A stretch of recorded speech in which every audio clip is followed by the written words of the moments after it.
સુરતના વરાછા વિસ્તારમાં મંગેતરની હત્યાનો મામલો। હત્યારાને મહીસાગરના જંગલ વિસ્તારમાંથી વરાછા પોલીસે ઝડપી પાડ્યો। આરોપી સંદીપે પોતાની મંગેતર વર્ષાની ચપ્પુના ઘા ઝીકીને હત્યા કરી દીધી હતી। ગળાના ભાગે ચપ્પુના ઘા સંદીપે વર્ષાને માર્યા હતા। હત્યા કર્યા બાદ સંદીપ ફરાર થઈ ગયો હતો। પોલીસે સંદીપને પકડવા માટે અલગ અલગ ટીમો પણ બનાવી હતી।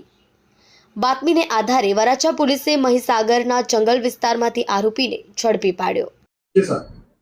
સુરત શહેરના વરાછા પોલીસ સ્ટેશનમાં એક યુવતીની તેના સગાઈ થયેલ હાલના આરોપીએ ગળાના ભાગે તીક્ષ્ણ હથિયારથી ઈજા કરી અને મોત નિપજાવવા બાબતેની ફરિયાદ વરાછા પોલીસ સ્ટેશનમાં નોંધાયેલ હતી।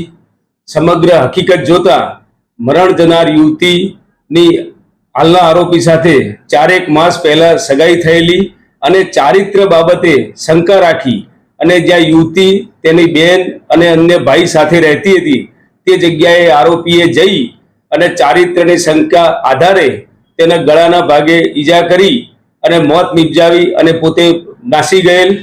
પોલીસ ઇન્સ્પેક્ટર શ્રી વરાછા ગોજિયા અને તેમની સર્વેલન્સની ટીમે police commissioner Shri Anupamsinh Gehlot sir, special commissioner sector 1 sir તેમજ ડીસીપી ઝોન 1 સરની માર્ગદર્શન અને સૂચના હેઠળ તાત્કાલિક આરોપીની ધરપકડ કરવા સારું કાર્યવાહી હાથ ધરતા આરોપી પોતે તેના વતન મહીસાગર જિલ્લા ખાતે જંગલમાં પોતે ભાગી ગયેલ હતો અને હ્યુમન ઇન્ટેલિજન્સ તેમજ ટેકનિકલ ઇન્ટેલિજન્સના આધારે વરાછા પોલીસની ટીમે જંગલમાંથી આરોપીની સત્વરે ધરપકડ કરેલ છે।